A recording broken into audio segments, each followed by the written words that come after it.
Have you ever found yourself pausing, gazing at the familiar tools in your cleaning cabinet and wondering, am I doing things the way I always have? Or are there little things I might be missing? All these years, we've done our best to keep our homes tidy and welcoming. But lately, I've been thinking, could some of our cleaning routines actually be quietly making things harder for our health, especially as we move past 65? It's a small question, but an important one. I'm Albert, and you've found your way to Golden Age Wisdom, where we share thoughtful, gentle advice to help you live your best, healthiest years yet. Today, let's sit together and talk about some common daily cleaning mistakes that could be harming our health in ways we might not notice right away. It's not meant to worry you, just a chance for old friends to share what we've learned and maybe pick up a new habit or two for the days ahead. So, let's take this journey together. As we grow older, the little choices we make each day matter even more. Cleaning is something we've all done our whole lives. It's easy to sweep it away as routine, isn't it? But habits that once served us well can change as our bodies change, sometimes so quietly we don't even notice. Some cleaning routines can introduce things like chemicals or dust into our homes that are harder on us now. Other habits, like certain ways of bending, lifting, or scrubbing, can wear on joints and backs that don't bounce back the way they used to. Even air quality, once an afterthought, can matter more as lungs get older and memories grow a little gentler. Today, I want to walk you through some of the most common daily cleaning mistakes folks over 65 might be making, sometimes without even realizing it.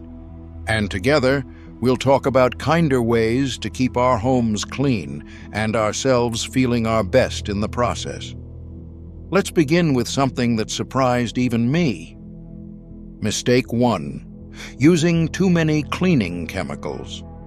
Now, I remember the days when a good, hearty scrub with bleach or ammonia meant the house would come out sparkling. My mother, bless her soul, used to say, "If you can smell it, you know it's working." But the world's changed, and so have we. These days, many of those strong-smelling mixes can be tough on our bodies, especially our lungs, skin, and even our eyes. After 65, our immune systems aren't as spry as they once were, and some of the tiny droplets from sprays or scented wipes can hang in the air, quietly making breathing harder. I still remember dear Ruth down the street, who loved her lemon-scented sprays. One spring, after hours of scrubbing her kitchen, she woke up wheezing and coughing, and it turned out the culprits were those fresh scents she'd relied on for years. If you've found yourself with headaches, coughing, or watery eyes after cleaning, it may not be just old age, as we like to say. It could be those cleaners, filling the air with invisible mist. A kinder way forward? Sometimes all you need is a soft cloth and some warm water, with maybe a dab of gentle dish soap. For harder jobs, vinegar and baking soda can often get the work done, and they're easier on the body too. Whenever you can, skip the extra strong sprays. Open a window to let fresh air in. Maybe put on an old favorite song while you work. Your lungs will thank you.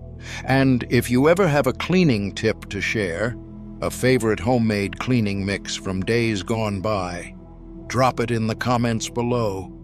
I read every one, and you just might help another friend find an easier way. Mistake 2. Forgetting about good ventilation. It's something so simple, something we did without thinking in the days before central heating. Remember when we'd throw open the windows and let the breeze sweep through the house? I can still picture my grandmother's curtains dancing in the spring wind. Fresh air can do wonders, not just for musty smells, but for the very air we breathe.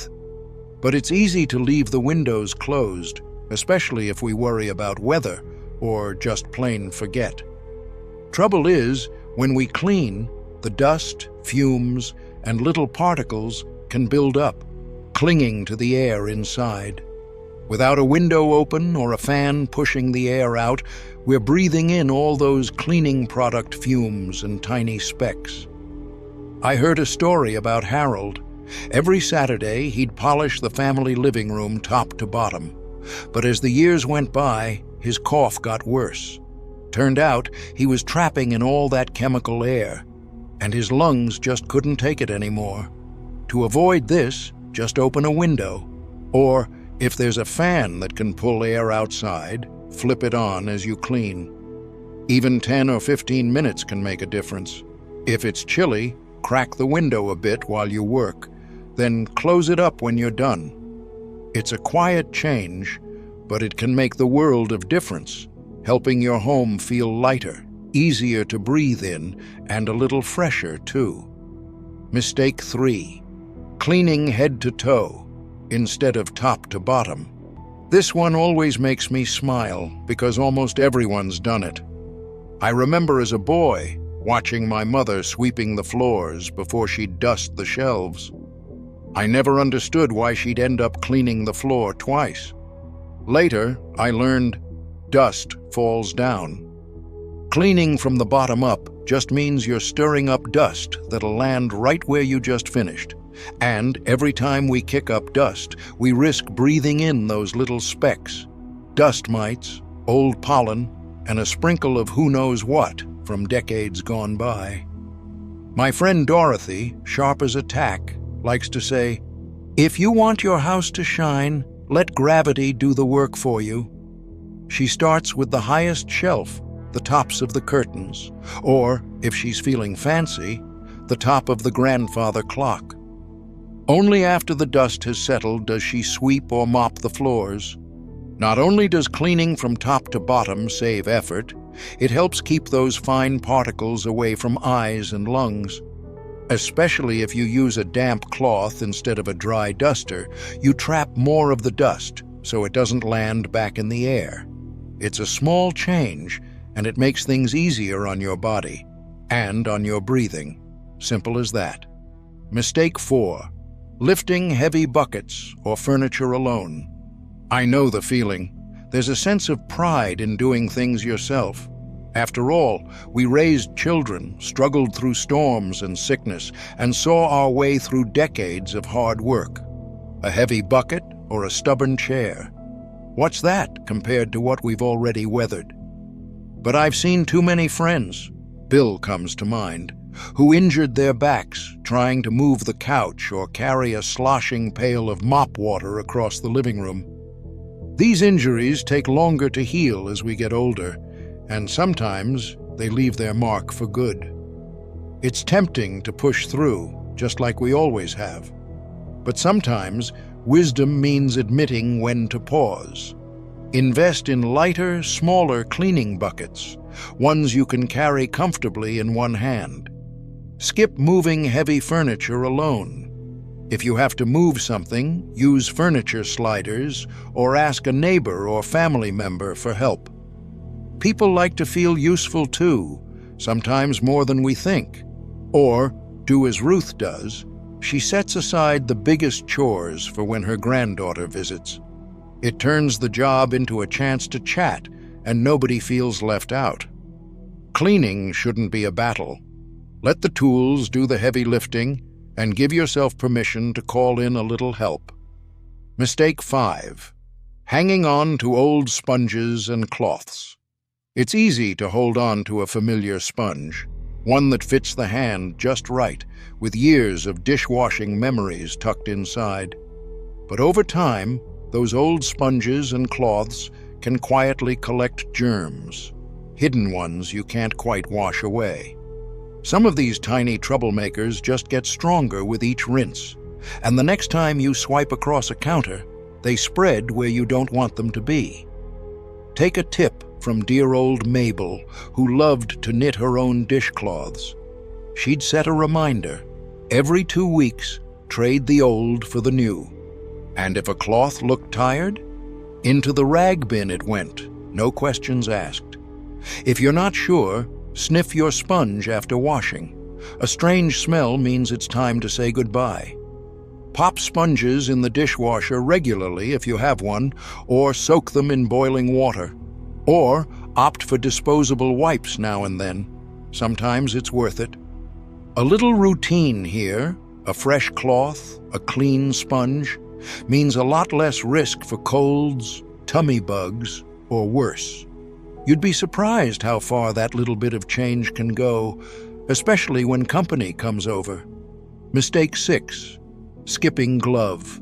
Use for cleaning. For years, I never bothered with gloves for scrubbing sinks or toilets. Hands were meant for hard work, after all. But over time, skin thins and dries out. Cuts and scratches start to linger just a bit longer. Even gentle soaps can sting in winter's dry air.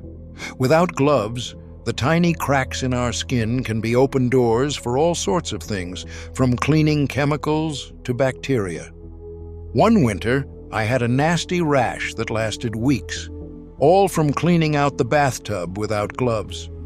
These days, I keep a pair of soft rubber gloves by the sink. Sure, they take a moment to put on, but they help hands stay smooth and out of harm's way. Dorothy calls it her secret armor. She even keeps an old pair tucked in her purse, just in case she finds herself unexpectedly lending a hand. Treat your hands kindly. They've done decades of work, and they've held so many people and dreams. A pair of gloves is a small thing, but it can help keep them in good shape for years more. Mistake 7. Not reading labels or instructions.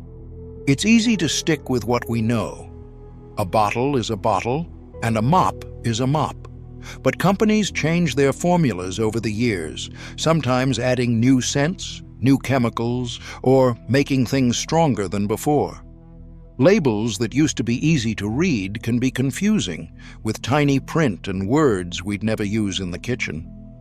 I learned the hard way once, mixing 2 cleaners by accident. The reaction made a cloud of fumes that drove me right out to the porch, coughing. A little mistake, but one that might have been serious had the wind not been blowing that day. Before you use something new, or something you haven't looked at in a while, take a minute. Get those glasses, find a brighter lamp, and read the label. Don't be shy about using a magnifying glass if you need it. If something feels off, call the number on the bottle or ask your pharmacist next time you're in town. This simple habit keeps surprises to a minimum and helps you use just the right amount for each job. Mistake 8. Ignoring hard-to-reach spots. I think we all have that spot, maybe behind the sofa or way back in the kitchen pantry, where dust gathers in the silence. It's tempting to ignore it or leave it for another day. But these corners can quietly become homes for mold or bugs that bother allergies and breathing. My old neighbor Bill would pick one hidden spot every Saturday. One week it was behind the refrigerator, the next, the medicine cabinet top. It made the chore less overwhelming, and it meant he knew at the end of each month every little corner had seen a cleaning cloth. You might pick just one spot a week, or ask for help with the tallest shelves if reaching means wobbling on a chair. Falls are one thing best left behind with our youth. It's not about perfection. Just a few regular peeks behind and under help your home stay healthier without asking too much of the body. Mistake 9. Using too much water. Water's a gentle friend, but she can sneak into places she shouldn't go. These days, many of us have wooden floors, baseboards, or even rugs that don't love too much moisture. A soggy mop can leave behind dampness that soaks in, inviting mold and making floors slippery. I remember my sister Edith, who loved to give the kitchen a swim each Saturday. The floor shone, but a week later, dark spots crept up near the wall, and her knees didn't thank her for the extra work. A slightly damp mop or cloth is enough. If you can see water pooling, it's too wet. For spills or sticky spots, spot clean instead of washing the whole floor each time. This way, your home stays drier, fresher, and less likely to see trouble from hidden leaks or secret spots of mold. Mistake 10. Cleaning when tired or rushed. It's easy to put things off until the end of the day, when the chores press heavy and you just want to get it all done, maybe before company arrives, or before dinner calls you to the table. But tired hands and tired hearts make for risky work.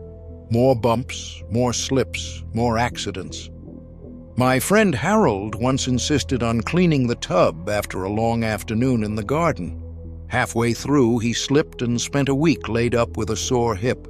He wished he'd waited for morning or asked his daughter for a hand.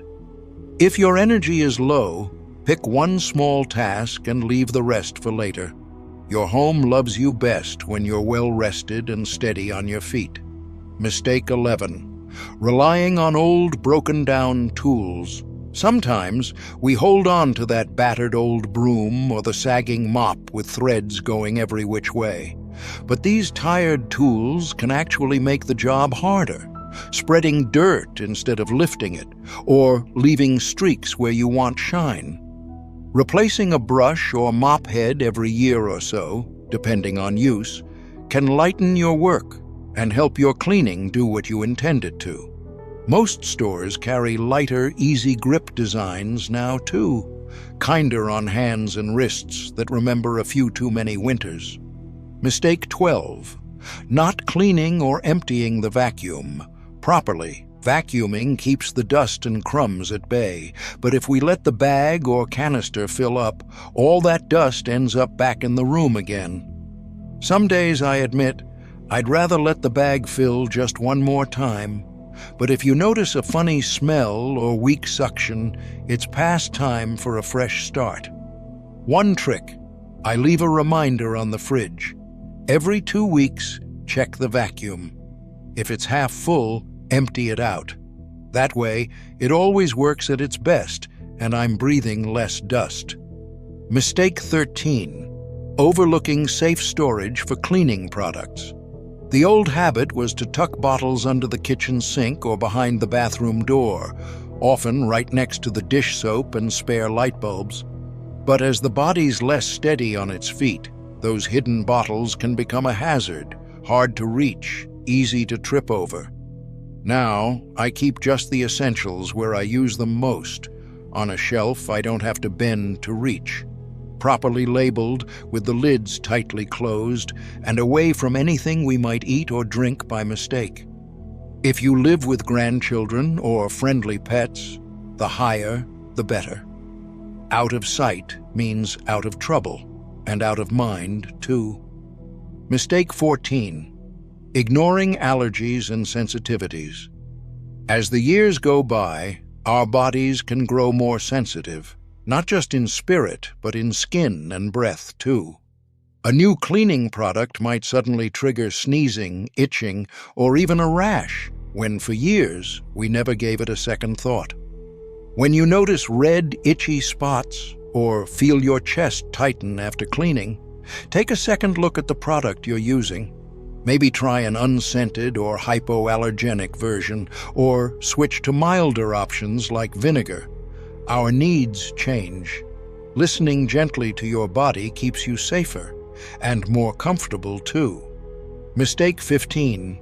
Forgetting self-kindness in the process. It's worth saying, maybe the most important thing I've learned. There are days when the dust insists on staying, where the windows stay streaked no matter how many times you rub. That's all right. Cleanliness matters, but so does kindness to yourself.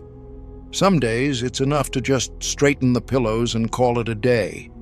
A clean home isn't a contest, it's a place for peace, a soft landing spot after a long day.